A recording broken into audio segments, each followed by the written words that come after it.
Pemindahan ibu kota ke Penajam Kaltim menurut saya hanya propaganda. Bener deh, sulit akan menjadi kenyataan selama cara berpikirnya untuk membangun kita perlu dolar. Cara melihat lain dari cara berpikir pejabat. Membangun tanpa dolar itu tidak mungkin. Karena itu saat ini pejabat pada pontang-panting cari dolar untuk membangun.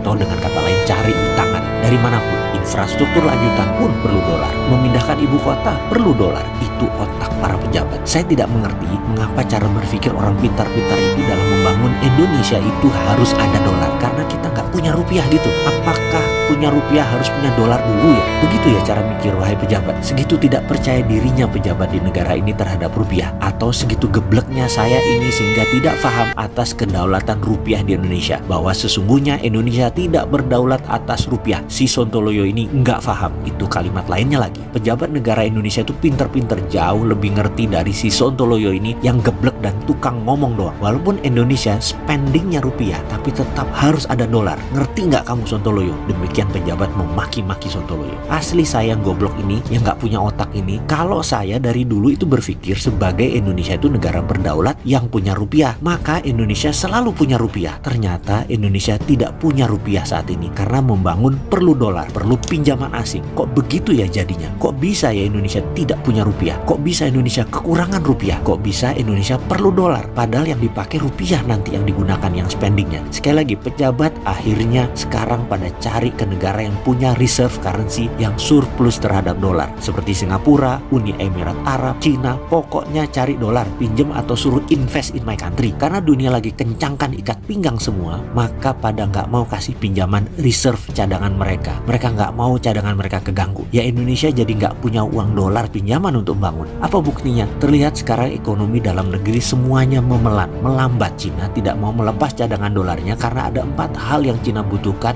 dari dolar itu. Cina perlu cadangan dolarnya. Cina masih butuh obat-obatan atau medisin. Cina butuh makanan atau food untuk 1,5 miliar penduduknya. Cina butuh bahan baku atau raw material. Dan terakhir, Cina butuh energi. Keempatnya, Cina perlu dolar untuk impor 4 jenis barang vital tersebut. Arab mana mau minyaknya diberi pakai yuan. Eropa obat-obatan mana mau dibayar pakai yuan. Bahan baku mana ada yang mau dibayar pakai yuan. Dolar lah. Nanti dolar bisa beli kain ke India misalnya. Kalau kita jual batu bara pakai yuan, yuannya nggak laku buat beli kain ke India karena India nggak punya direct dagang dengan Cina. Kecil. Intinya tetap dolar yang banyak negara sekarang tahan atau pegang buat cadangan mereka. Jadi negeri 62 yang maha aneh yang harus membangun perlu dolar sekarang jadi bingung. Padahal si Sontoloyo sudah ingatkan, ya print aja rupiah pakai jaminan proyek. Nggak percaya. Sampai kapan dul ngene ngurus negara? Kapokmu kapan?